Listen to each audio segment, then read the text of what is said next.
നമസ്കാരം. നിലമ്പൂർ ഉപതെരഞ്ഞെടുപ്പിനായി തയ്യാറാക്കിയ വോട്ട് പട്ടികയിൽ ആകെ 2,32,381 പേർ.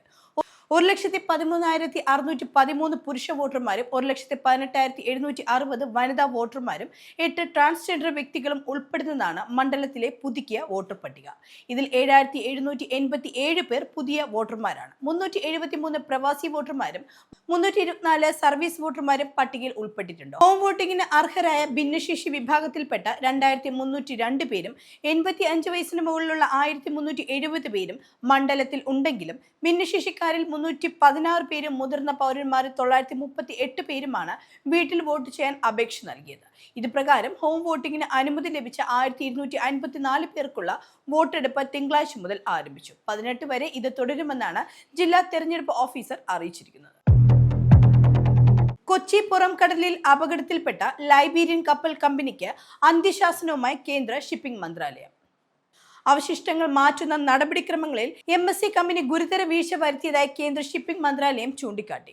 ആവർത്തിച്ച് ആവശ്യപ്പെട്ടിട്ടും അവശിഷ്ടങ്ങൾ നീക്കം ചെയ്യുന്നതിൽ കമ്പനി കാലതാമസം വരുത്തി. ഇക്കാര്യങ്ങൾ വ്യക്തമാക്കി കേന്ദ്ര ഷിപ്പിംഗ് മന്ത്രാലയം കമ്പനിക്ക് നോട്ടീസ് അയച്ചിട്ടുണ്ട്.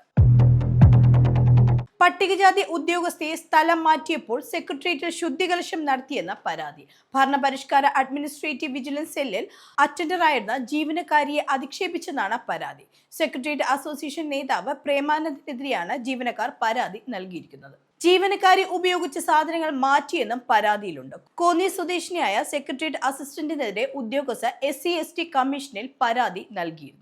സംഭവത്തിൽ 20 ദിവസത്തിനകം റിപ്പോർട്ട് സമർപ്പിക്കണമെന്ന് കമ്മീഷൻ പൊതുഭരണ വകുപ്പിന് നിർദ്ദേശവും നൽകി കഴിഞ്ഞു. ലഹരി കൈവശം വച്ചതിൽ സിനിമാ മേഖലയിൽ വീണ്ടും അറസ്റ്റ്. MDMAയുമായി സിനിമാ മേഖലയിൽ നിന്ന് 3 ബൗൺസർമാരെയാണ് പിടികൂടിയത്. തൃശൂർ സ്വദേശികളായ ഷെറിൻ തോമസ്, വിപിൻ വിൽസൺ, ആലുവ സ്വദേശി വിനാസ് പരീദ് എന്നിവരാണ് എക്സൈസിന്റെ പിടിയിലായത്. ദേശീയപാതയിൽ മുട്ടത്തെ ഫ്ളാറ്റിലെ 7ാം നിലയിലെ മുറിയിൽ നിന്ന് MDMAയുമായി ബിനാസ് പരീദും ഷെറിൻ തോമസുമാണ് ആദ്യം പിടിയിലായത്. ഇവരിൽ നിന്ന് ലഭിച്ച വിവരത്തെ തുടർന്നാണ് ഫ്ളാറ്റിന്റെ പാർക്കിംഗ് ഏരിയയിലെ കാറിൽ നിന്ന് വിപിനും പിടിയിലായത്. ഇയാളിൽ നിന്ന് MDAയും പിടിച്ചെടുത്തിട്ടുണ്ട്. ദുരിതബാധിതരുടെ വായ്പകൾ എഴുതിത്തള്ളാൻ ദേശീയ ദുരന്ത നിവാരണ അതോറിറ്റിക്ക് അധികാരം നൽകുന്ന വകുപ്പ് 13 ദുരന്ത നിവാരണ നിയമത്തിൽ നിന്ന് ഒഴിവാക്കിയതായി കേന്ദ്രം.